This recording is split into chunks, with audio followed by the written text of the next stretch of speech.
Hello and welcome back future doctors. So कैसे हो धुरंधर खिलाड़ियों? सो गाइज एवरीबॉडी केम छो मजा मचे। ओके सो यार ये लाइन ही मेरे को केवल आती है क्योंकि गुजरात में मैं 1 साल रहा हूँ और मैंने एज ए प्रोजेक्ट इंजीनियर वहाँ पे काम किया है। तो देखो सोचो मतलब ये इतने 1 साल पूरे रहने के बाद एक छोटी सी लाइन में सीख पाया। ये तो हम टीवी पे देख के भी सीख लेते हैं यार। ओके सो बट मजा आता था वहाँ पे गुजरात में, मजा आता था। अहमदाबाद, राजकोट, जामनगर, ये तो भाई मतलब मस्त तरीके से मैंने घूमे हैं, इनको एंजॉय किया और तब से ही मेरे को ये चीज़ बिल्कुल मेरे जुबान में रहती है। Everybody came show. Okay so आज हम बात करने वाले हैं यार वेक्टर की, ठीक है ना। होप सो आप अपनी जो ऑलरेडी आपके पास लेक्चर जा चुके हैं उनकी प्रैक्टिस अच्छे से कर रहे होंगे, मस्त तरीके से क्वेश्चन भी कर रहे होंगे और करने भी चाहिए। अब आपके पास बिल्कुल भी रिलैक्स रहने का टाइम नहीं है, ठीक है ना। आपने बिल्कुल मस्त तरीके से प्रैक्टिस करते रहना, ठीक है। सो वेक्टर की बात करेंगे। अच्छा, वेक्टर को मैं इसलिए कंसिडर कर रहा हूं, मैंने इसको नहीं पढ़ाना था, but without vector, without basic mathematics हम फिजिक्स को अच्छे से नहीं समझ सकते। ये बात तो देखो आपको पता है कि नहीं, ठीक है। तो वेक्टर एक टूल है ना। वेक्टर से डायरेक्ट क्वेश्चन आए या ना आए it doesn't matter guys. Vector एक टूल है क्योंकि ये एक टूल इसलिए है क्योंकि हमारी हेल्प करेगा अंडरस्टैंडिंग में, कंसेप्ट को अप्लाई कैसे करना है, कैलकुलेशन को इजी कैसे बनाना है, ये हमें बेसिक नॉलेज देता है। और इसके बाद फिर मैथमेटिक्स, अगर किसी बच्चे को उसकी बेसिक मैथमेटिक्स बहुत अच्छे से उसने अपनी कर ली है प्रैक्टिस, जैसे कि मैं आपको बताते रहता हूँ, आपने प्रैक्टिस करते रहना है, करते रहना और करते रहना है लगातार। 1 महीने 10-10 मिनट, 20-20 मिनट, आधा घंटा निकाल के आपने मैथमेटिक्स को जरूर देना है, प्रैक्टिस करनी है। वीडियोज मैंने आपको बता दिए हैं, प्लेलिस्ट में आप जाएंगे, फुल नीट कोर्स का वहां पे फ्री नीट कोर्स की वहां पे प्लेलिस्ट होगी, उसमें आप जाएंगे, पता होगा। अब आपको फिर बता रहा हूं मैं आपको। वहां पे जो भी वीडियोज आपको मिलेगी मैथमेटिक्स की वो सारी आपने देखनी है, प्रॉपर नोट्स बनाने बहुत जरूरी है हमारे लिए, ठीक है। और फिर वेक्टर तो हमारे पास है।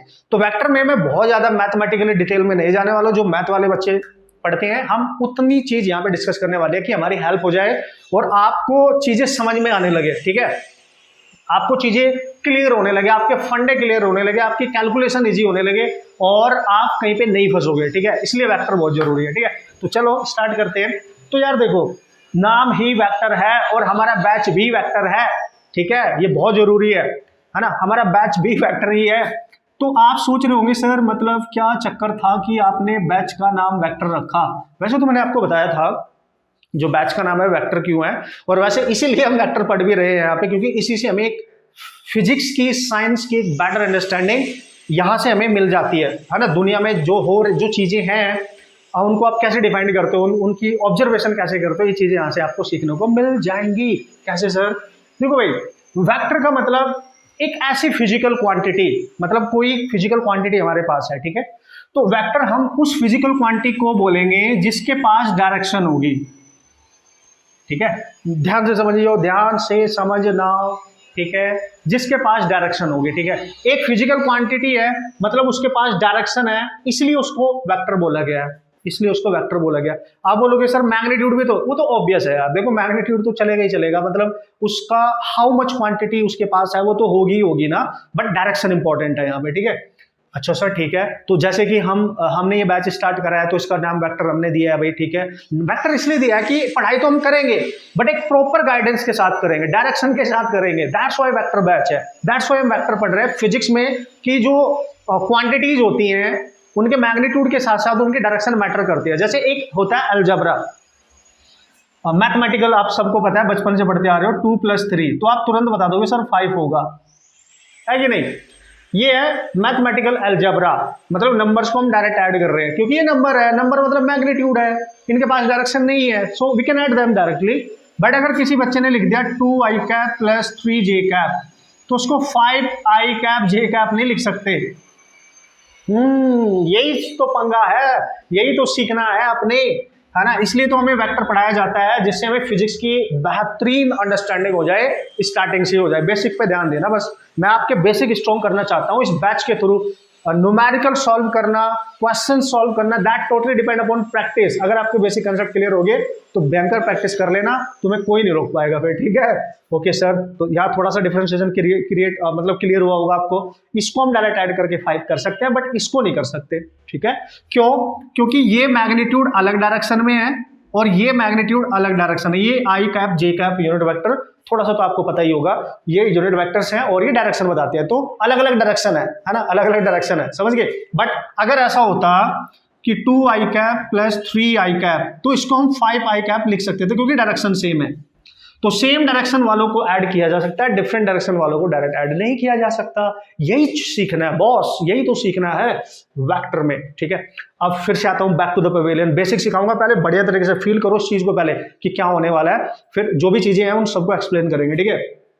ओके, तो यार बात कुछ ऐसी है कि वेक्टर में हमने बोला डायरेक्शन है फिजिकल क्वांटिटी के पास तो पक्का वेक्टर है, लेकिन इसका उल्टा सोचो, ध्यान से समझियो। उसने बोला वेक्टर में डायरेक्शन होती है, अगर कोई चीज वेक्टर है तो वो डायरेक्शन है उसमें। अगर उसने बोला इफ एनी फिजिकल क्वांटिटी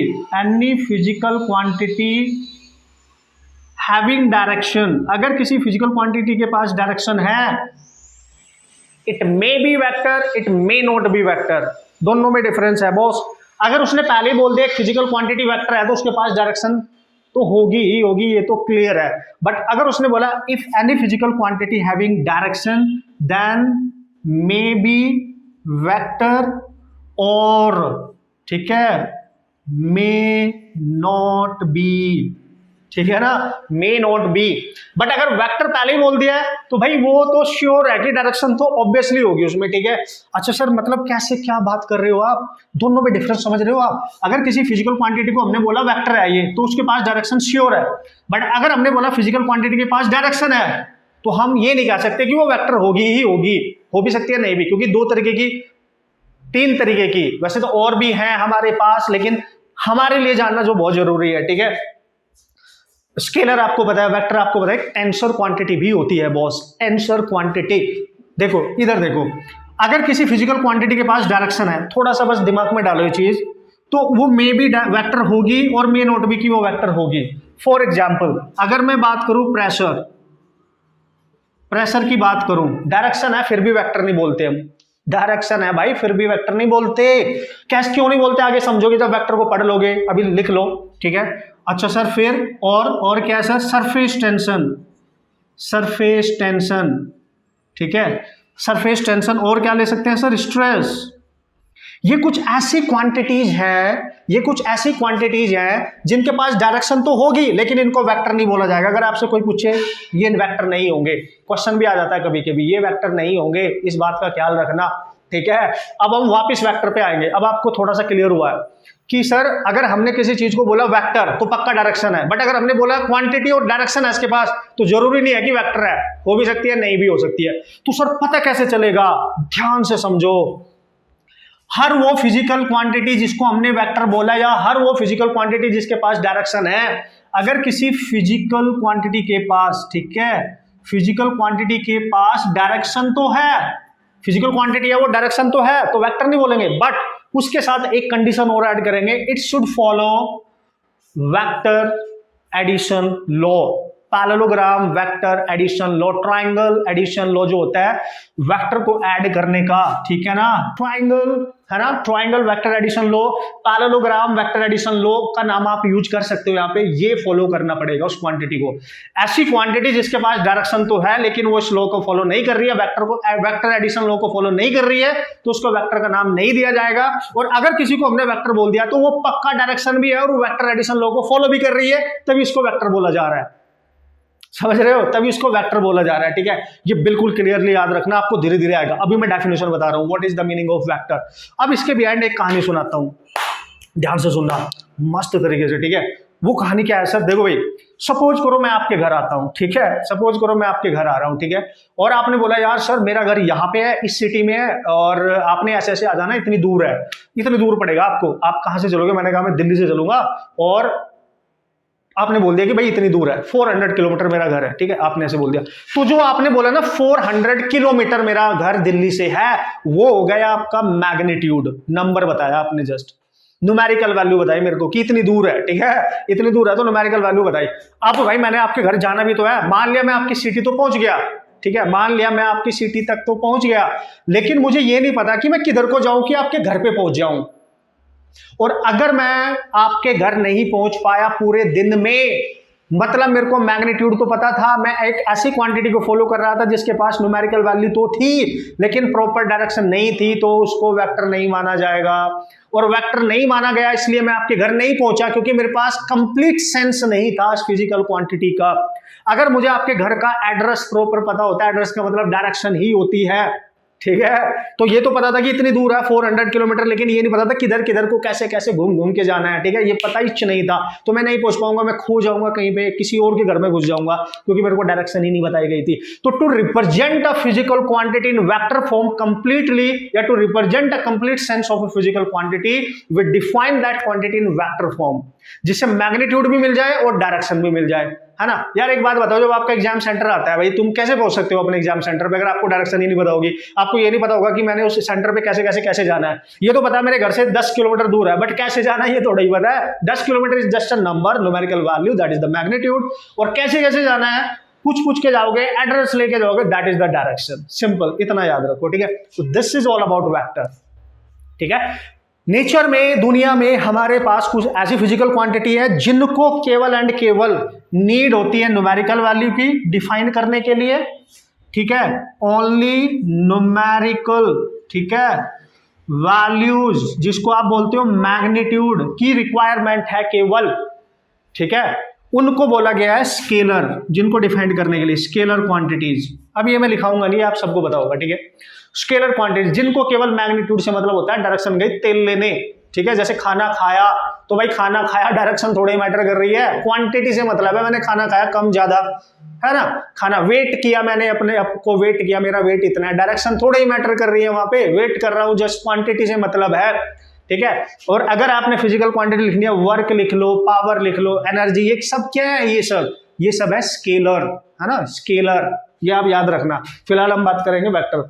तो थोड़ा सा फील आपको आया होगा, थोड़ा सा जनरल इंफॉर्मेशन जो बहुत जरूरी होती है, पढ़ने के अलावा किताबों में नहीं ढूंढना है, दिमाग से सोचना है ना। डेली करते हो आप ये चीजें, अभी आप अपने घर से निकल के वीडियो देखने के बाद, पूरा लेक्चर कंप्लीट करने के बाद घूमने निकलोगे, वेक्टर में ही जा रहे हो आप, वेक्टर ही है ये। जैसे घर से बाहर निकलोगे तो ऐसे नहीं है घर से बाहर निकले और मुंह उठा के चल दिए ऐसे एक डायरेक्शन में, दीवार में टकराओगे जाके। तो हमें पता है कि हमें किधर जाना है, इधर जाऊंगा, इधर जाऊंगा, इधर जाऊंगा, इधर जाऊंगा, डायरेक्शन पता होती है, vector. So maximum quantities vector में होती है, ये ध्यान रखियो आप, ठीक है। तो दिस इज ऑल अबाउट, ये हमने पढ़ना है। चलो भाई, थोड़ा सा सेंस आपको आ गया होगा, इनके बारे में जरूर ध्यान रखना, बाद में इनके बारे में बैठ के चर्चाएं करेंगे, ठीक है। Pressure, surface tension and stress, at least इनके बारे में आपको पता होना चाहिए, ठीक है। ये सारी चीजें आपके दिमाग में भी होनी चाहिए, ठीक है ना। ओके, सो अब आपके दिमाग में एक क्वेश्चन और चल रहा होगा, 10th क्लास से आप देख रहे हो, पढ़ रहे हो, आपको पढ़ाया गया होगा, किताबों में लिखा होगा, सर यार मतलब एक क्वांटिटी उसको, वैसे तो बहुत सारी होती है यार, उनमें से मैं वो लिख रहा हूँ जो कॉमनली हमें यूज हो जाती है या फिर कहीं ना कहीं आपके सामने आ जाती है। जैसे मैंने प्रेशर लिख दिया, सरफेस टेंशन लिख दिया, स्ट्रेस लिख दिया, और आपका फेवरेट इलेक्ट्रिक करंट भी तो लिख सकते हो। इलेक्ट्रिक करंट मैन, डायरेक्शन भी है, इसके केस में क्या होगा, डायरेक्शन भी है, ठीक है, इसके केस में डायरेक्शन भी है, मैग्नीट्यूड भी है, फिर भी नहीं है ये वेक्टर, ना स्केलर बोलेंगे, ठीक है। इलेक्ट्रिक करंट के पास डायरेक्शन भी है, मैग्नीट्यूड भी है, फिर भी नहीं है वेक्टर, ठीक है, क्योंकि ये वेक्टर एडिशन लॉ को फॉलो नहीं करते, ये ध्यान रखना, बस इतना ध्यान रख लेना पहले, ठीक है। So this is your basic knowledge कि आपने वेक्टर को कैसे ट्रीट करना है, इसका मीनिंग क्या है, मतलब दिस इज ऑल अबाउट कि हमने इस चैप्टर में सीखना है how to apply the concept of direction, ठीक है ना।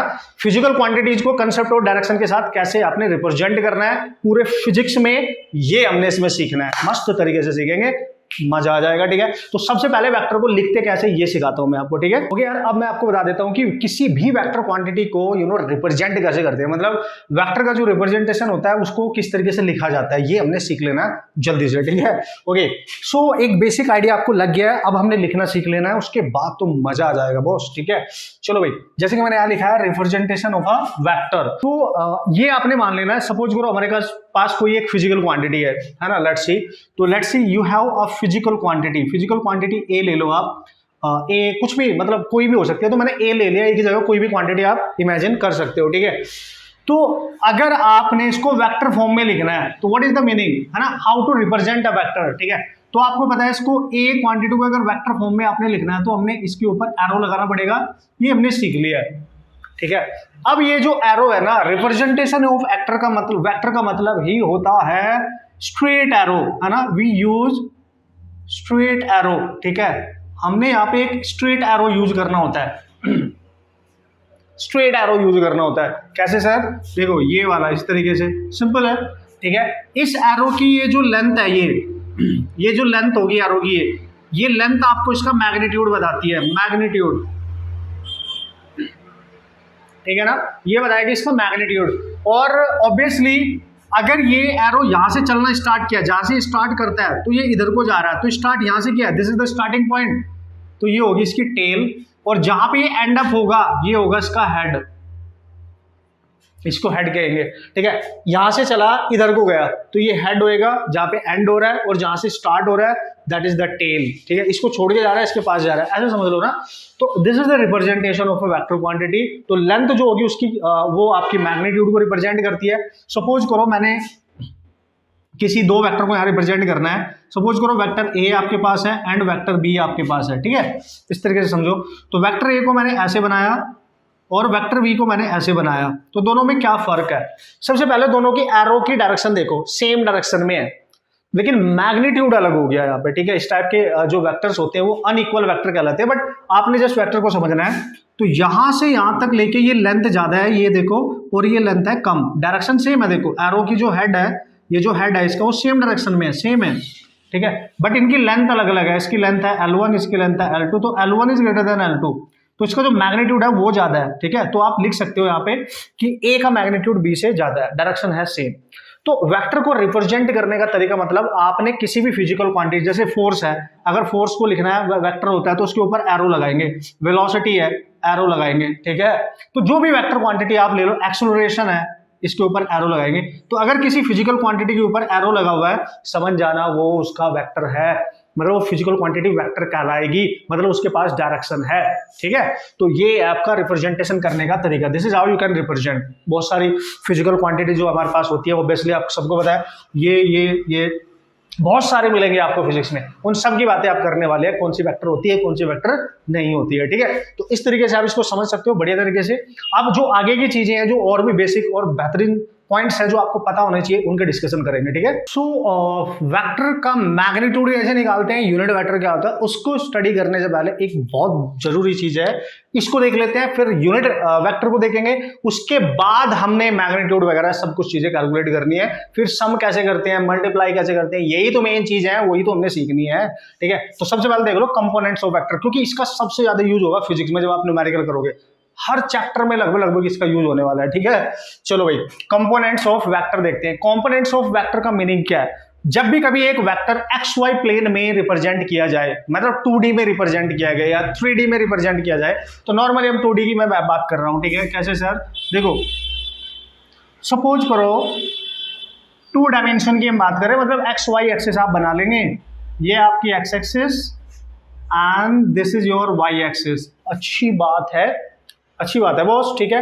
वो बोल रहा है कि वो जो वेक्टर क्वांटिटी है ना वो एक्स एक्सिस पे है ना वाई एक्सिस पे है, इस प्लेन में है, मतलब इनके बीच में है कहीं। कैसे सर? ऐसे, ये है। अब मैंने बोला आपको वेक्टर है, तो जब मैं यहां से स्टार्ट करूंगा ओरिजिन से, तो ये जो एरो मैंने यहाँ पे बनाया है ऐसे, तो ये कोई ना कोई फिजिकल क्वांटिटी है, मतलब जो वेक्टर क्वांटिटी है, तो मैं इसको लिखूंगा ए वेक्टर है, ये ऑब्वियसली ए वेक्टर है, ठीक है। अब वो बोल रहा है कि ये जो ए वेक्टर है ये एक्स वाई प्लेन में है और एक्स एक्सिस के साथ कोई एंगल बना रहा है, समझना भाई, कोई एंगल बना रहा है। तो कंपोनेंट्स का मतलब होता है, किसी भी वेक्टर क्वांटिटी के कंपोनेंट्स का मतलब होता है, देखो इसकी वैल्यू एक्स एक्सिस पे क्या होगी और इसी की वैल्यू वाई एक्सिस पे क्या होगी, this is called as components. अच्छा फिर से समझो, ठीक है, फिर से समझो, इजी मैन। कैसे सर? जब भी कोई वेक्टर क्वांटिटी ना तो इनिशियली एक्स एक्सिस पे हो ना वाई एक्सिस पे हो, वो उन दोनों के बीच में हो, तो आप उस वैल्यू को एक्स एक्सिस पे बनाओ एज वेल एज वाई पे बनाओ। तो एक्स एक्सिस पे उसकी कितनी वैल्यू आ रही है और वाई पे कितनी आ रही है, मतलब हमारा काम है उसको एक्स और वाई एक्सिस पे बनाना।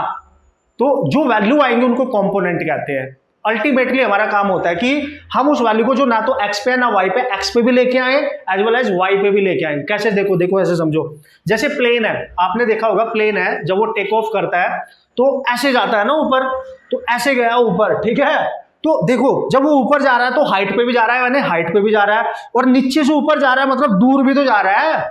दिल्ली से चला, मुंबई चला गया, अमेरिका चला गया, तो एक्स एक्सिस पे भी डिस्टेंस कवर कर रहा है और हाइट पे भी कवर कर रहा है, ऐसे ऐसे जा रहा है। तो वाई ये रहा, एक्स ये रहा, क्योंकि यहां से दूर भी तो गया, समझ गए ना। तो ये ध्यान रखना, ठीक है।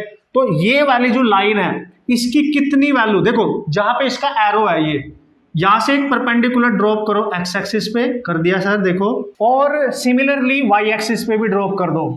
देखो इसको ज्वाइन करते हुए लाइन, ये देखो ये 90 डिग्री है, ये वाली लाइन जो है इस y के साथ 90 बना रही है, और ये वाली लाइन इसके साथ ये वाली लाइन यहाँ 90 बना रही है।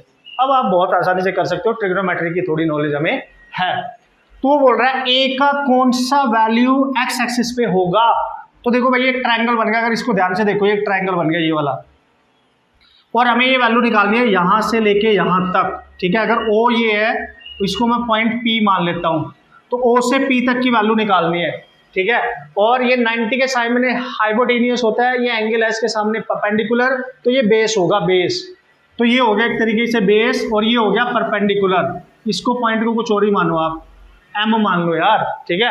तो हम यहाँ पे cos थीटा यूज कर सकते हैं, cos theta is equal to base over hypotenuse, यही होता था। तो बेस निकालना है यहाँ से यहाँ तक, तो बेस ही रखो उसको, और हाइपोटेनियस हो गया इसके सामने यानी a, तो a इसका मैग्नीट्यूड ले लो, ठीक है। तो ये आ गया cos थीटा, और आप देख सकते हो b यहाँ से आ जाएगा आपके पास a cos थीटा, यानी जो बेस की वैल्यू आई यहाँ पे, ये यहाँ से यहाँ तक, ठीक है, वो आई आपकी a cos थीटा। मतलब x एक्सिस पे वेक्टर a का जो वैल्यू होगी, we can write x axis पे वेक्टर a की वैल्यू होगी a cos थीटा, ये लिख सकते हैं। मेरा कहने का मतलब ये है, मतलब इसकी वैल्यू का कितनी इसका जो कौन सा कंपोनेंट है जो x पे आ गया, cos कंपोनेंट आ गया है, क्लियर हुआ, cos कंपोनेंट आ गया है। क्योंकि ये वाली लाइन इसके साथ एंगल बना रही है थीटा, तो जिसके साथ एंगल बनाती है डायरेक्ट उस पे हमेशा cos कंपोनेंट जाएगा, ऐसे भी याद रख सकते हो, उसका cos कंपोनेंट जाएगा। जैसे यहाँ 10 होता है अगर, तो 10 cos थीटा यहाँ पे जाना था, ठीक है। सिमिलरली अब देखो, अब हमें चाहिए यहाँ से यहाँ तक की वैल्यू है, ये वाली यहाँ से यहाँ तक, ठीक है, क्योंकि ये वाई एक्सिस पे है और ये लाइन इसके पैरेलल है। तो अगर मैं ये निकाल लूँ तो जो ये मैग्नीट्यूड होगा वो ये भी होगा, और इसको निकालने के लिए थीटा के सामने होता है परपेंडिकुलर, तो साइन थीटा यूज करेंगे।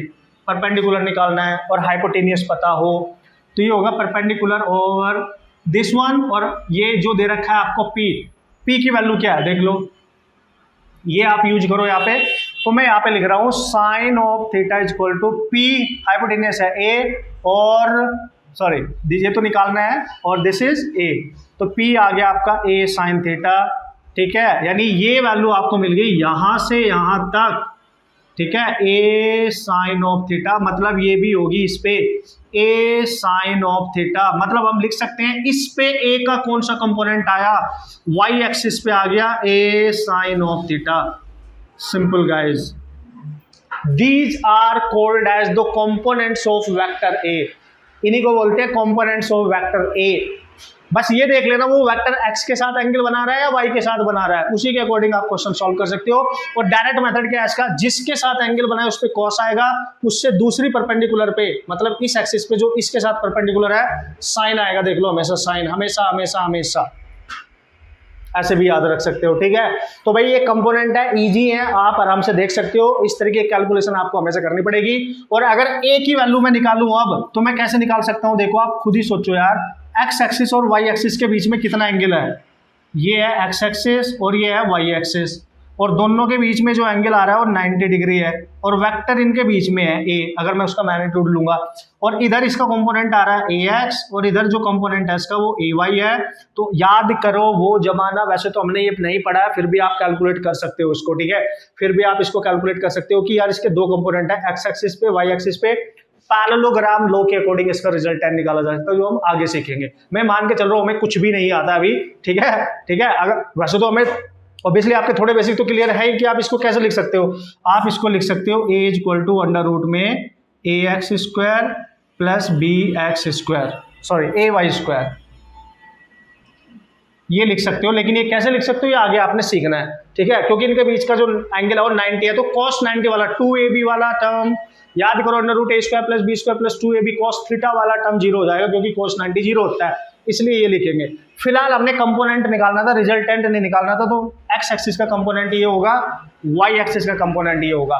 ठीक है, थोड़ा सा आइडिया लगा बॉस, ये बहुत जरूरी है, बेसिक चीजें आपकी बिल्कुल फंडामेंटली क्लियर होनी चाहिए। ठीक है, तो एक एग्जांपल और लेते हैं और अच्छे से कंसेप्ट क्लियर हो जाएगा। ठीक है, चलो भाई देख लेते हैं। सपोज करो ये है आपकी एक्स एक्सिस, ठीक है, और ये है आपके पास वाई एक्सिस। ओके, अब आपने फिर से एक वेक्टर बना दिया, सर ये वेक्टर ए है, लेकिन अब की बार ये वाई एक्सिस के साथ एंगल बना रहा है। कभी कभी आपके दिमाग में ये भी आ सकता है, जैसे अभी नीट में क्वेश्चन आया था, एक प्रोजेक्टाइल फेंका गया था और वाई एक्सिस के साथ एंगल दे रहा था, तो मैक्सिमम लोगों ने वो गलत कर दिया, सबसे इजी क्वेश्चन गलत कर दिया, क्योंकि उन्होंने तुरंत लिया कि भाई हाईएस्ट पॉइंट पे वेलोसिटी तो v cos थीटा होती है, पर v cos थीटा तब होती है ना जब एक्स एक्सिस के साथ एंगल से फेंका जाए, अगर यहाँ से फेंकेगा तो साइन थीटा हो जाएगी बॉस।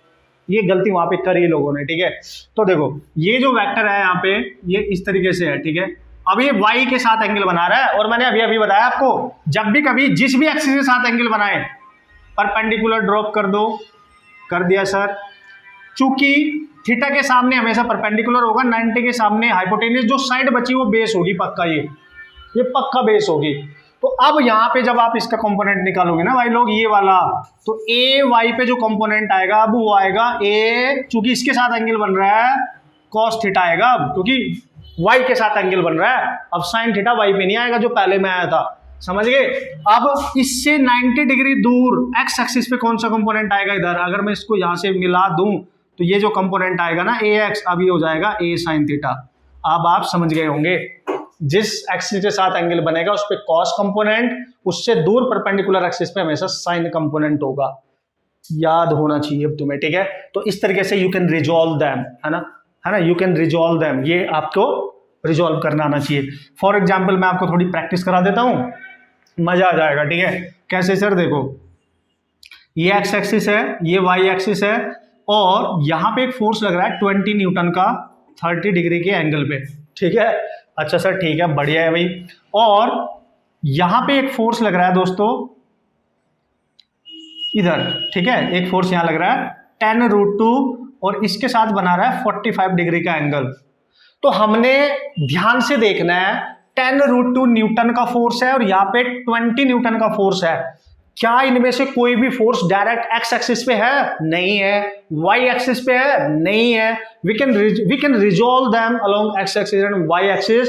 हमें इनका कंपोनेंट निकालना है एक्स एक्सिस पे और वाई एक्सिस पे। अब आप डायरेक्ट निकाल सकते हो बिना ट्राइंगल बनाए, अगर आपको समझ में आ गया होगा कंसेप्ट क्या है। देखो भाई, सबसे पहले इसको पकड़ लो, पहले ये देखो ये वाली वैल्यू कौन सी एक्स के साथ एंगल बना रही है। तो मैंने देखा यार ये वाली एक्स के साथ एंगल बना रही है, तो जिसके साथ एंगल बना रही है उस पे, चूंकि इसकी डायरेक्शन इधर है तो इधर ही जो कंपोनेंट आएगा इसका वो आएगा 20, चूंकि इसी के साथ एंगल बन रहा है कॉज वाला इंटू 30। बस जो भी होगा आगे सॉल्व कर लेना, ठीक है। और इसी का इस पे कौन सा कंपोनेंट आएगा ऊपर को, चूंकि एंगल बन रहा है इसके साथ तो ये y है, तो इसका आ जाएगा 20 साइन ऑफ 30। आप समझ रहे होंगे मैं क्या कह रहा हूं, ठीक है, ध्यान से समझना। अब इस वाले फोर्स को देखो, ये वाला फोर्स y के साथ एंगल बना रहा है जो गिवन है, तो चूंकि y के साथ बना रहा तो इस पे जो कंपोनेंट आएगा इधर इसका वो आएगा 10√2 cos 45, क्योंकि जब y के साथ एंगल बनता है तो y एक्सिस पे cos कंपोनेंट आता है, ठीक है। और इधर जो कंपोनेंट आएगा इसका इधर वाला ये आएगा 10√2 sin 45। अब पता आप क्या कर सकते हो, ये करने के बाद चूंकि आपने इसके भी कंपोनेंट बना दिए, इसके भी कंपोनेंट बना दिए, तो अब इनको आप हटा सकते हो, क्योंकि इनके कंपोनेंट बन चुके हैं, इनको आप हटा सकते हो। ये बन गई वैल्यूज, और आप देख के बता सकते हो टोटल फोर्स एक्स एक्सिस पे कितना है। एक है पॉजिटिव एक्स एक्सिस की तरफ ये, और एक नेगेटिव एक्स एक्सिस की तरफ, और इधर दोनों ही पॉजिटिव वाई एक्सिस की तरफ है। मतलब अगर वाई पे मैं नेट फोर्स निकालूंगा तो दोनों एक डायरेक्शन में, यू कैन ऐड देम, दोनों एक ही डायरेक्शन में। तो आप लिख सकते हो 20 sin 30 प्लस 10√2 cos 45, ये लिख सकते हो आप। लिखना बता रहा हूं कैसे लिखना होता है। और यहाँ पे क्या है, ओरिजिन है, इसके इधर होती है पॉजिटिव एक्स एक्सिस, इधर होती है नेगेटिव, तो ये अपोजिट है, नेगेटिव में है। तो एक्स एक्सिस पे जो नेट फोर्स है इनको भी ऐड करना है साइन के साथ। ये है 20 cos 30, चूंकि पॉजिटिव में है तो पॉजिटिव ले लिया, फिर प्लस चूंकि ये नेगेटिव में है तो उसको नेगेटिव साइन के साथ ही लो, -10√2 ठीक है, साइन 45 ऐसे लिखना होता है। ये आगे एक्स एक्सिस पे नेट कंपोनेंट, या आ गया वाई एक्सिस पे net component. This is how you can write down, this is how you can resolve the vector quantity in any component along the X axis along the Y axis. ठीक है, तो फंडा clear हुआ होगा boss, ये बहुत help करेंगे आपके आगे। यही बेसिक कंसेप्ट होते हैं यार, मतलब ऐसी ऐसी चीजें आपको बहुत अच्छे से स्ट्रांगली आनी चाहिए। कैलकुलेशन में आप उड़ा सकते हो बढ़िया तरीके से। ठीक है, कैलकुलेशन में नहीं फंसेंगे अगर आपको ये फंडे बिल्कुल धीरे से क्लियर हो जाते हैं। तो ये जो मैंने यहाँ पे डिस्कशन किया है एग्जाम्पल, इसमें मैंने दोनों तरीके की चीजें ली हैं, है ना, वो आपको पता ही है। ठीक है, वो आपको पता ही है, प्रैक्टिस करना दे रहा हूं मैं आपको। ठीक है, प्रैक्टिस करना। ठीक है, तो ये है X axis and this is your Y axis. Okay man, ठीक है, तो यहाँ पे मैंने एक फोर्स लिया, ये 10 न्यूटन, इसके साथ एंगल बना रहा है 60 डिग्री। ठीक है सर, और यहाँ पे ऑलरेडी एक फोर्स लग रहा है 5 न्यूटन का। ओके, और यहाँ पे एक फोर्स लग रहा है इधर, इसके साथ एंगल बना रहा है 30 डिग्री 20 न्यूटन का।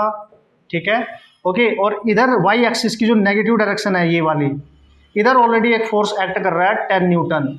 अब मेरे को आपको बताना है कि एक्स एक्सिस पे नेट फोर्स कितना होगा, उसका कंपोनेंट निकालना है, और वाई एक्सिस पे कितना होगा ये भी निकालना है। ये आप मेरे को सॉल्व करके बताएंगे। ठीक है, बताना जरूर, प्रैक्टिस जरूर करना, बेसिक है ये, बस ये करना आना चाहिए आपको, मजा आ जाएगा। फिर क्या बात कर रहे हो यार, मजा आएगा, पक्का आएगा, उड़ा डालेंगे। ठीक है, ठीक है, उड़ेंगे नहीं, अब उड़ा डालेंगे। ठीक है, अब चलेंगे हम नेक्स्ट। ये तो था रेजोल्यूशन ऑफ वेक्टर या कंपोनेंट्स ऑफ वेक्टर, वेक्टर को कैसे डिवाइड करते हैं कंपोनेंट पे।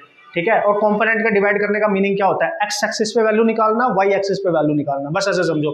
और जो कंपोनेंट ऑलरेडी एक्स पे है उसको नहीं छेड़ना है, क्योंकि वो ऑलरेडी एक्स पे है। जो वाई पे है, ऑलरेडी वाई पे है, उसको टच भी नहीं करना, क्योंकि हमारा मेन टारगेट ही होता है एक्स और वाई पे वैल्यू को रिप्रेजेंट करना। ठीक है, अब बात करेंगे ना यूनिट वेक्टर की, most important and most important. फिर आपको और बेहतरीन नॉलेज होने वाली है कि डील कैसे करते हैं, वेक्टर नाम की चीज है क्या। ठीक है, ओके गाइस, सो एक बेसिक कंसेप्ट हमारे पास चला गया और वो हमने सीख लिया कि किस तरीके से अप्लाई करते हैं वेक्टर के कंसेप्ट को। ठीक है, अब यहाँ पे जो सबसे इंपॉर्टेंट चीजें अब आपकी स्टार्ट होने वाली हैं कि किस पे आपने फोकस करना है, कौन सी चीजें कैलकुलेशन में सबसे ज्यादा यूज होती है कहीं ना कहीं बेसिकली। ठीक है, तो वेक्टर का एक बेसिक नॉलेज फाउंडेशन जो होती है वो हमने डिस्कस कर लिया। ठीक है, अब आ जाओ जरा ध्यान से। ठीक है, तो अभी हमने जो यहाँ पे डिस्कस करना है गाइस, एक सबसे पहले यूनिट वेक्टर।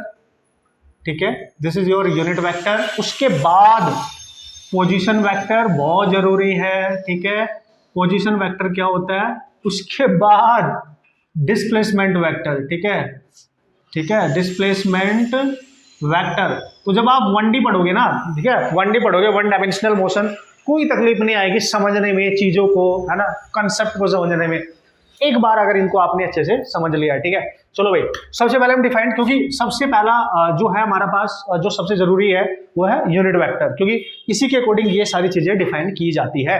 अब वेक्टर को डायरेक्शन के अकॉर्डिंग कैसे रिप्रेजेंट करते हैं, ये सबसे ज्यादा जरूरी होने वाला है हमारे लिए। देखो भाई, एक ऐसा वेक्टर जिसका नाम है यूनिट वेक्टर, सबसे पहले तो इसको आप लिखोगे कैसे, तो ये आपको पता होना चाहिए, मतलब। ठीक है, तो मैंने आपको बताया था, जब भी एक ऐसा वेक्टर हो जिसको हम बोलते हैं यूनिट, तो एक वेक्टर कोई मान लो, कुछ भी मान लो, A B C D whatever, जो तुम्हारी मर्जी है, कोई एक पर्टिकुलर वैल्यू आप ले सकते हो। अब इसके ऊपर कैप लगा दो, बस ये बन गया इसका सिंबल। ठीक है, this is symbol of, you can say, unit vector. बिल्कुल सर, बिल्कुल, यूनिट वेक्टर का सिंबल है। तो सर इसका मीनिंग क्या है, why this is called as unit vector, basically क्योंकि वो बोल रहा है इसका जो मैग्नीट्यूड होगा ना वो 1 होगा। ठीक है, सिंगल 1 होगा। यूनिट वेक्टर का जो मैग्नीट्यूड है, यूनिट मतलब 1 होगा। मतलब सर क्या, मतलब अगर इस वेक्टर को मैं ले लूं, मतलब ये ले लूं, ठीक है, ये वेक्टर मैंने ले लिया, और इसका जो मैग्नीट्यूड ले लूं, अगर मैं मैग्नीट्यूड, याद करो, मैग्नीट्यूड लेने के लिए उसको हम दो पैरेलल लाइन के बीच में रखते हैं, ये हमेशा 1 होना चाहिए, बस ये ध्यान रखेंगे आप। ठीक है, यूनिट वेक्टर का मैग्नीट्यूड 1 होता है, that's what is called as unit vector. And completely unit vector use किया जाता है to define the direction. To define मतलब ये हमें केवल डायरेक्शन देता है, डिफाइन डायरेक्शन, किसी भी वेक्टर की डायरेक्शन को यही बताता है। मतलब जब किसी वेक्टर की हमें डायरेक्शन बतानी होती है तो हम यूनिट वेक्टर का ही यूज करते हैं कि इसके डायरेक्शन में है, ऐसे है। ठीक है, कैसे अभी बता रहा हूं, देखो, सपोज करो, फॉर एग्जाम्पल, पहले समझ लो लॉजिक। हमारे पास एक वेक्टर है, वेक्टर हम ऐसे लिखते हैं, ए वेक्टर लिख दिया, ठीक है सर, हमने लिख दिया, और इसका यूनिट वेक्टर हमने बनाना है, मतलब इसका यूनिट वेक्टर हमने लिखना है। तो पता है इसका मीनिंग क्या होता है, इसका मीनिंग होता है कि यूनिट वेक्टर इस वेक्टर की डायरेक्शन को डिफाइन करेगा। मतलब अगर आप इसी की डायरेक्शन में लिख दो ए कैप, तो ये हो गया यूनिट वेक्टर जो इस वेक्टर की डायरेक्शन बता रहा है, ठीक है, ये इसकी डायरेक्शन बता रहा है और इसको यूनिट बनाना है अपने। तो हम किस तरीके से डिफाइन कर सकते हैं किसी भी वेक्टर को? एक तो वेक्टर है वो, मतलब उसके पास डायरेक्शन भी है और उसके साथ उसके पास मैग्नीट्यूड भी है, ठीक है। तो किसी भी वेक्टर को कंप्लीटली पता है कैसे लिखा जाता है? अगर मैं वेक्टर ए लिखूं तो मैं लिखूंगा इसका मैग्नीट्यूड, वेक्टर ए का मैग्नीट्यूड, मैग्नीट्यूड को लिखने के लिए मुझे ऐसे लिखना पड़ेगा इनटू, ठीक है, इनटू इसकी डायरेक्शन, क्योंकि इसके पास डायरेक्शन भी और डायरेक्शन को ये बताता है, तो आप लिखेंगे ए कैप। बस ये ध्यान रखें आप, ठीक है। इसीलिए यूनिट वेक्टर को निकालने के लिए हम फॉर्मूला लिख देते हैं, unit vector can be written as vector divide by its magnitude. बस इतना याद रखो and this is your formula, ठीक है। सिंगल वेक्टर का फॉर्मूला बन गया आपके पास, सिंगल वेक्टर का फॉर्मूला बन गया आपके पास, ठीक है। तो किसी भी वेक्टर का अगर यूनिट वेक्टर निकालना है तो उसका वेक्टर पता होना चाहिए और उसका मैग्नीट्यूड निकाल के उससे डिवाइड कर देंगे। ऐसे लिखो या ऐसे भी लिख सकते हो कि वेक्टर, मैंने आपको बोला था इसको ऐसे लिखो या डायरेक्ट ए लिख दो, केवल ए, एक ही बात है, मतलब इसका मतलब मैग्नीट्यूड ही होता है, तो ऐसे भी आप लिख सकते हो, ठीक है। सिंपल है ना, कर लेंगे हम। तो बेसिकली यूनिट वेक्टर के पास केवल डायरेक्शन बचती है अल्टीमेटली, तो ये डायरेक्शन को डिफाइन करने के लिए यूज किया जाता है, ठीक है। अब आप देखो हमारे पास जो डायरेक्शन है, फॉर्मूला हो गया आपके पास, श्योर है। जब आप सीख लोगे मैग्नीट्यूड कैसे निकालते हैं, ए वेक्टर ए को 3D 2D 1D में कैसे लिखते हैं, फिर तो मजा ही नहीं आ जाएगा, ठीक है। तो देखो क्या करना है सर, अब क्या करेंगे, देखो भाई, अगर आप यहाँ पे 3D बनाओ, axis, X axis, Y axis and this is your Z axis, तो वो बोल रहा है unit vector along X axis, unit vector along Y axis, unit vector along Z axis. मतलब अगर कोई बंदा केवल सीधा चला जा रहा है, एक्स एक्सिस पे जा रहा है, तो उसके डायरेक्शन को किस वेक्टर से डिनोट करते हैं आप सबको पता है, ठीक है। तो ये है जहां पे दोनों इंटरसेक्ट, तीनों एक्सिस इंटरसेक्ट करती हैं, तो ये आपका ओरिजिन होता है। और अगर आप एक्स एक्सिस की तरफ जा रहे हो, पॉजिटिव तरफ, ये है इसकी नेगेटिव साइड, ये इसकी नेगेटिव साइड, ये जेड की नेगेटिव साइड, इतना तो समझ में आ ही जाएगा, ठीक है। तो अगर आप ओरिजिन से पॉजिटिव एक्स एक्सिस की तरफ जा रहे हो, ठीक है, तो इधर वेक्टर जो होता है यूनिट यानी डायरेक्शन बताने के लिए यूज किया जाता है आई कैप। आई के ऊपर कैप लग गया, मतलब ये बोलेंगे हम यूनिट वेक्टर, इसको बोलेंगे यूनिट वेक्टर, ठीक है, unit vector along X axis. बस ये ध्यान रखो, अलोंग एक्स एक्सिस मतलब ये बताएगा किसी भी चीज की कि वो उसका मूवमेंट किस डायरेक्शन में हो रहा है। अगर कहीं आई कैप है तो समझ जाना एक्स एक्सिस पे जा रहा होगा, ठीक है।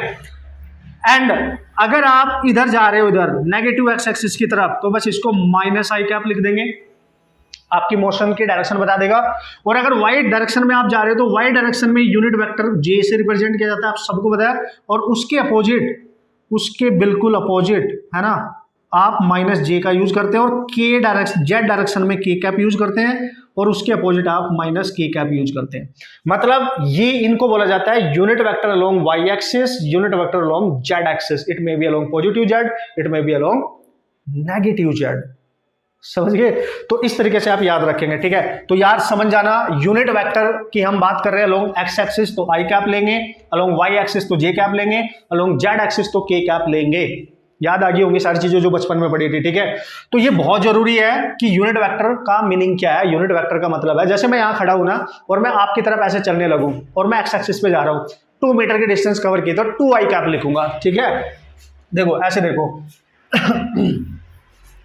ऐसे समझो एग्जाम्पल के तौर पे, ठीक है। सपोज करो चुन्नू ने चलना स्टार्ट किया, ठीक है। चुन्नू बड़ा खुश है यार आज, ठीक है, और ये झूमते हुए जा रहा है, मजा आ रहा है इसको, और ये पार्टी वार्टी करने जा रहा है दोस्तों के संग। तो भाई ये जा रहा है रास्ते पे इस तरीके से, तो चुन्नू इधर जा रहा है और इधर है एक्स एक्सिस, और ये यहां से चल के यहाँ पे जाके खड़ा हो गया, ठीक है। और अगर ये यहाँ पे जाके खड़ा हो गया तो इसने यहाँ से यहाँ तक 5 मीटर की डिस्टेंस कवर की। तो अगर आप इसकी डिस्टेंस पोजीशन को लिखना चाहते हो तो आप लिखोगे एक्स डायरेक्शन में इसकी डिस्टेंस आई है 5 आई कैप। ये वेक्टर बन गया इसका, ठीक है, ये वेक्टर बन गया। तो 5 मीटर इन एक्स डायरेक्शन मतलब आई डायरेक्शन में, तो इसको हम ऐसे लिख सकते हैं। तो बस यही इसकी डायरेक्शन है कि ये एक्स एक्सिस पे 5 मीटर की डिस्टेंस कवर कर रहा है, और ये बंदा अगर सीधा ऊपर जाने लगे तो 5 मीटर इन जे कैप लिख सकते हो, या 2 मीटर या 3 मीटर, वट एवर जो भी होगा, आप समझ रहे होंगे, ठीक है। तो ये इसका मैग्नीट्यूड बता देगा कितनी डिस्टेंस कवर करी है, डायरेक्शन बता देगा, आई कैप डायरेक्शन बता देगा, जे कैप डायरेक्शन बता देगा, के कैप भी डायरेक्शन बता देगा। इंडिविजुअल 3 डायरेक्शन है ना आपके पास, एक्स वाई एंड जेड। तो this is all about unit vector. इतनी चीजें आपने इसके बारे में एटलीस्ट याद रखनी है। न्यूमेरिकल कैसे करेंगे आराम से मैं बताऊंगा, ठीक है, क्वेश्चन हम आराम से करेंगे।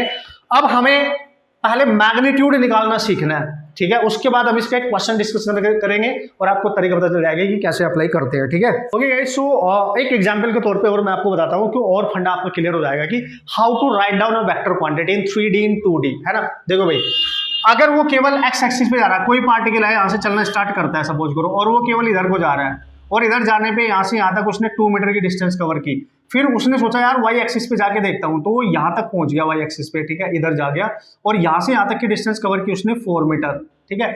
फिर उसने बोला मैं तो इधर जाऊंगा भाई, जेड पे जाऊंगा, जेड मतलब ये आउट ऑफ द प्लेन होता है, ठीक है, ये इधर जा रहा है, ठीक है, और इधर कवर कर ली उसने 5 मीटर की कुछ डिस्टेंस, ठीक है। तो अगर हम इसकी टोटल हर डिस्टेंस को रिप्रेजेंट करें वेक्टर में, इसकी हर पोजीशन को रिप्रेजेंट करें वेक्टर में, तो पता कैसे लिखोगे, तो उस बंदे की जो वेक्टर सिचुएशन होगी वो किस तरीके से होगी। सपोज करो आपने लिखा कि वेक्टर ए था, तो मैं लिख दूंगा ए, ठीक है।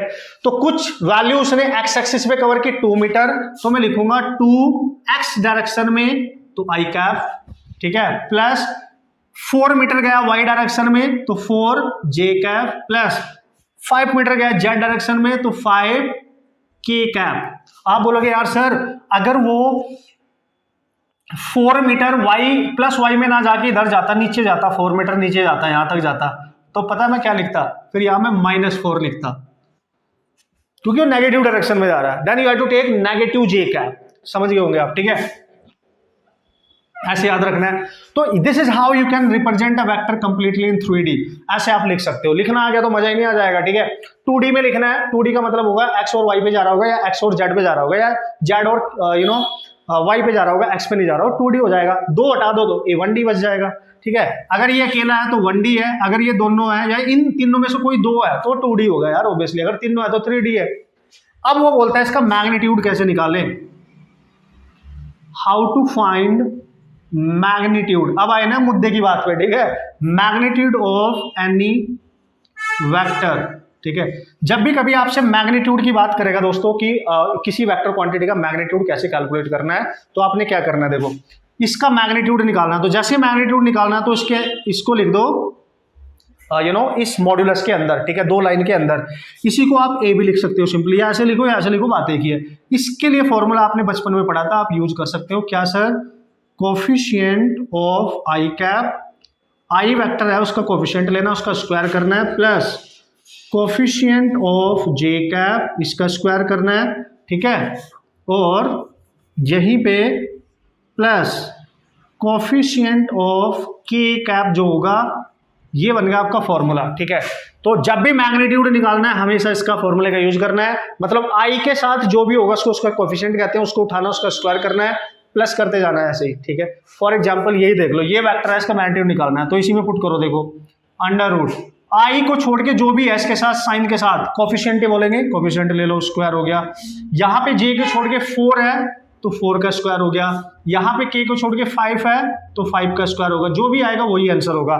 ये हो गया 4 and this is 16 and this is 25, ठीक है ना। तो यहाँ पे जो भी आंसर आपको दिख रहा है यहाँ पे दैट इज 45। अब आप देख सकते हो ये मैग्नीट्यूड आ गया, मतलब ए की वैल्यू आ गई। This is not a vector quantity, this is a magnitude of a vector quantity, क्योंकि इसमें डायरेक्शन नहीं है, आई भी नहीं है, जे भी नहीं है, के भी नहीं है, तो this is a numerical value, this is called as magnitude, ठीक है।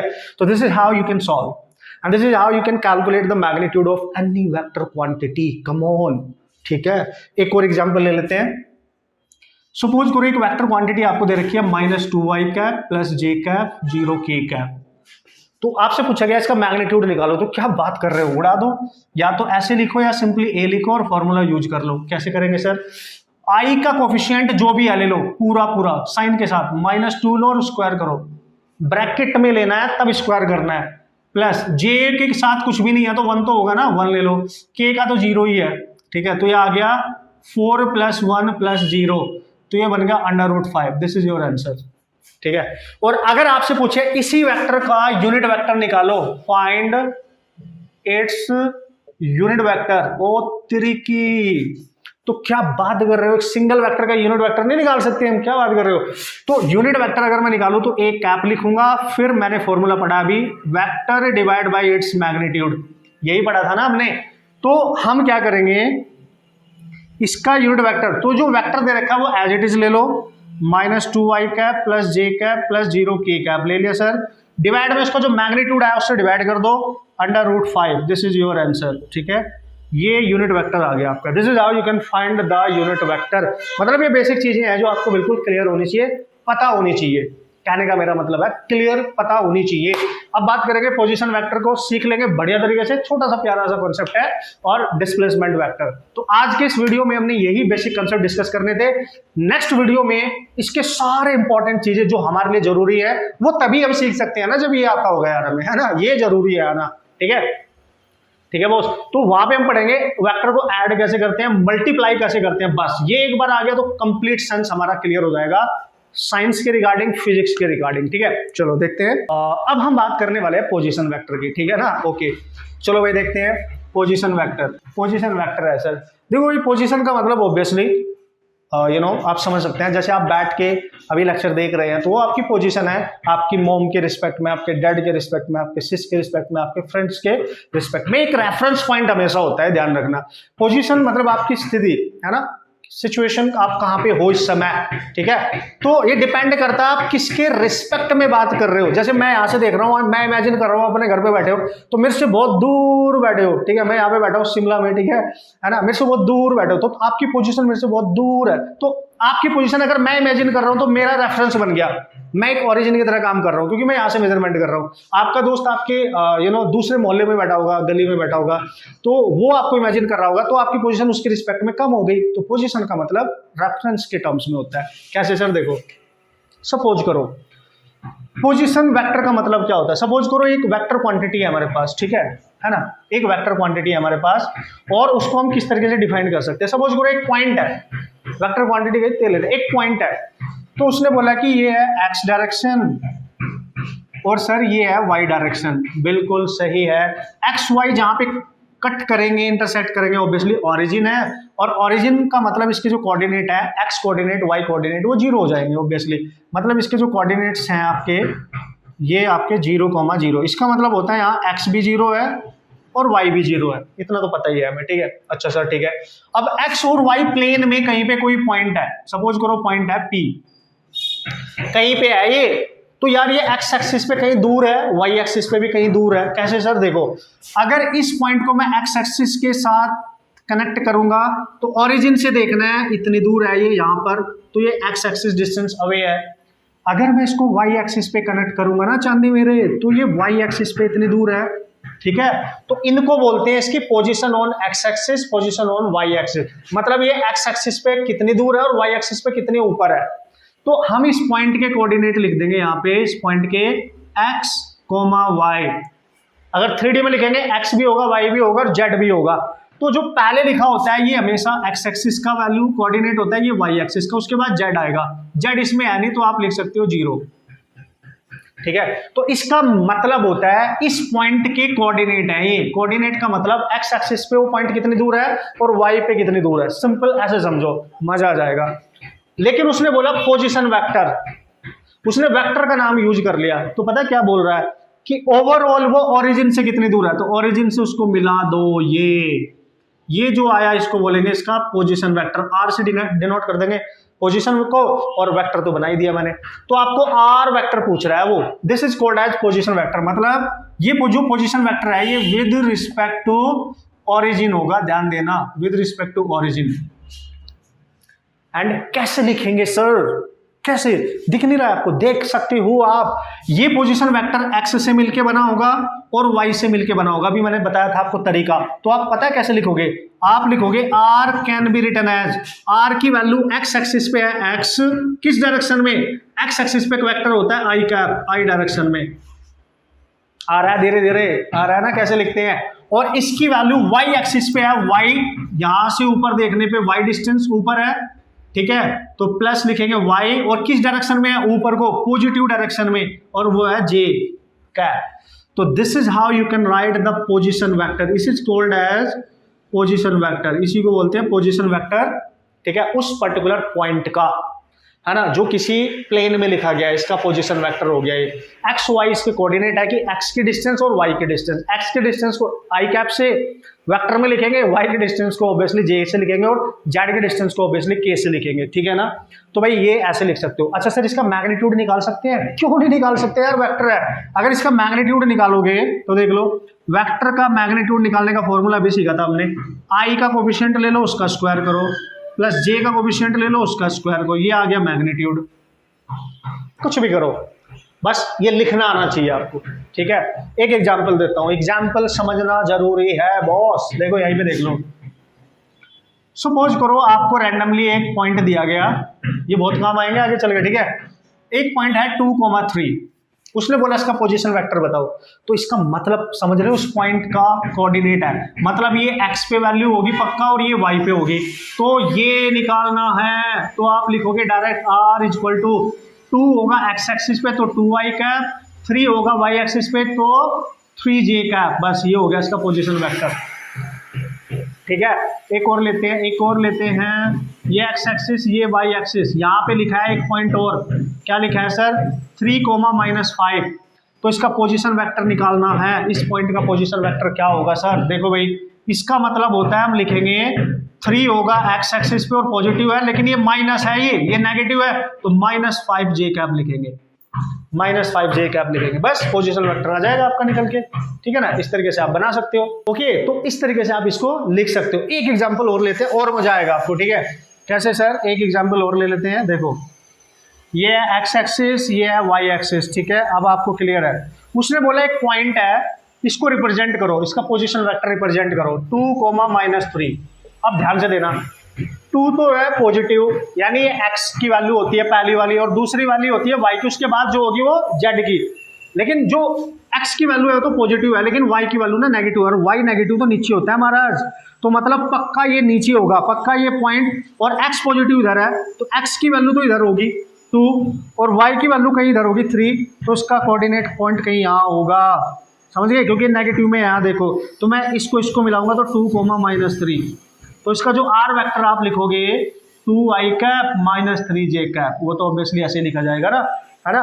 2 x एक्सिस पे इधर है 2 मीटर जो भी होगा, और इधर है नीचे -3 मीटर, तो बिल्कुल आपको पता होना चाहिए किस कोऑर्डिनेट में जा रहा है, वो नीचे जाएगा क्योंकि y नीचे है, नेगेटिव y, और इस तरीके से आप पोजीशन वेक्टर उसका लिख सकते हो। So this is all about position vector, कि आपने डिनोट कैसे करना है, आपने बनाना कैसे। अब लास्ट है, उसको भी डिस्कस करते हैं बढ़िया तरीके से, okay, that is displacement vector. और अगर ना पोजीशन वेक्टर आ गया ना, तो डिस्प्लेसमेंट इजीली कर सकते हो, और वन डायमेंशनल मोशन जो आप पढ़ोगे काइनेमेटिक्स में, वो इसी पे डिपेंड है टोटली, है ना। The concept of displacement and all, सब कुछ इसी से डील करेंगे हम, ओके। सो डिस्प्लेसमेंट वेक्टर को समझने से पहले 2D सिस्टम बना लिया करो, एक्स और वाई एक्सिस ड्रॉ कर लिया करो, बहुत इजीली आपको समझ में आ जाएगा, ठीक है। तो लेट्स सी सर, ये है एक्स एक्सिस और ये है आपकी वाई एक्सिस, क्लियर है भाई, ठीक है ना, ओके। सही से देखते जाना, समझते जाना बढ़िया तरीके से, ठीक है। तो क्या करेंगे सर, देख लो भाई, ओके। सो पता है वो क्या बोल रहा है, डिस्प्लेसमेंट का मतलब समझो पहले, पोजीशन का चेंज, ठीक है।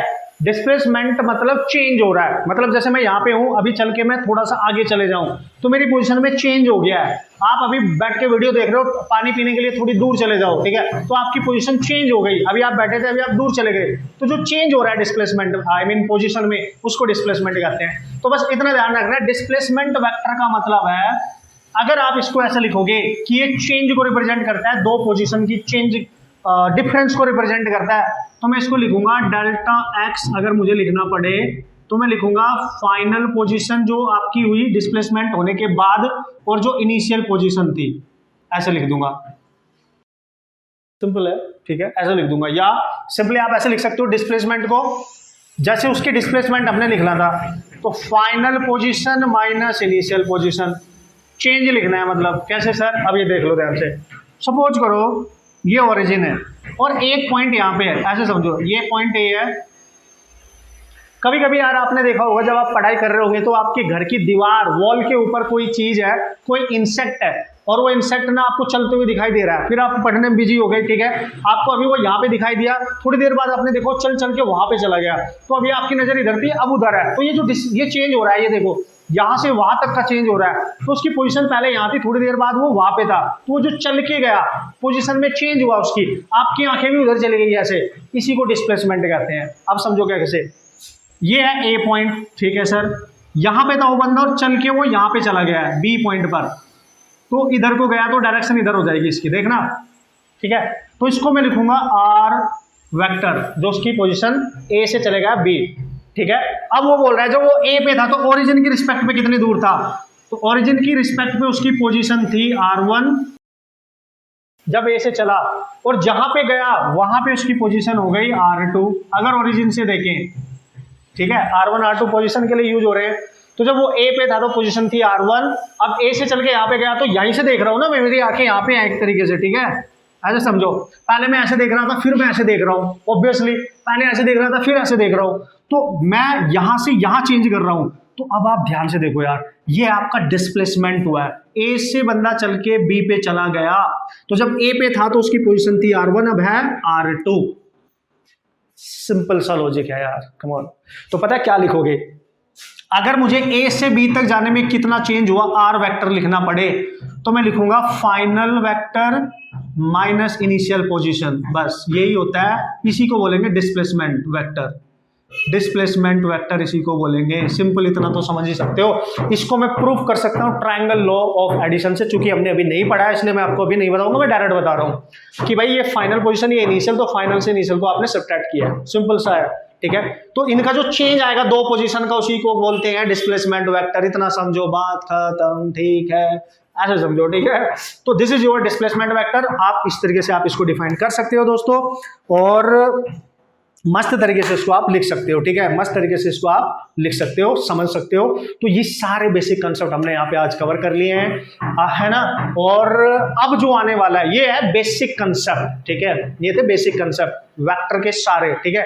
अब जो आने वाला है कि वेक्टर को how to add the vectors and what are the rules to add the vectors and how to multiply the vectors, यही मेन होता है ना। वेक्टर हमें सीखना ही इसलिए होता है कि ऐड करना कैसे सीखें, मल्टीप्लाई करना कैसे सीखें, ठीक है। ये हम नेक्स्ट वीडियो में बात करेंगे सारे न्यूमेरिकल के साथ, उसके बाद डीपीपी भी सॉल्व करेंगे इसकी, ठीक है, क्योंकि न्यूमेरिकल तो कुछ ना कुछ सॉल्व करने पड़ेंगे, बहुत जरूरी है प्रैक्टिस के लिए, आपकी थ्योरेटिकल कॉन्सेप्ट के साथ साथ आपकी न्यूमेरिकल कैपेसिटी बहुत स्ट्रॉन्ग होनी चाहिए, ठीक है। ओके गाइस, सो मचाते रहना, बढ़िया तरीके से प्रैक्टिस करने रहना, फिर भी कोई डाउट होगा तो मेरे को बता देना, ठीक है, बहुत जरूरी होता है, अपनी क्वेरीज आप क्लियर करते रहेंगे, इसलिए तो ये बैच स्टार्ट किया यार, पर्सनल अटेंशन के लिए, ठीक है। तो अच्छे से करना, बढ़िया तरीके से करना, और प्रैक्टिस लिख लिख के करना प्लीज, है ना, साथ में ही करना, पीछे कोई भी चीज छूटनी नहीं चाहिए, अगर छूट गई है तो उसको तुरंत जाके उसकी प्रैक्टिस कर लेना, उसको रिवाइज कर लेना, ये बहुत जरूरी है, टाइम बचाना है अपना, ठीक है, और टाइम के अकॉर्डिंग सारी चीज कंप्लीट करते रहना। ओके गाइस, सो मिलेंगे नेक्स्ट वीडियो में नेक्स्ट ऑसम कॉन्सेप्ट के साथ, तब तक के लिए ऑल द बेस्ट।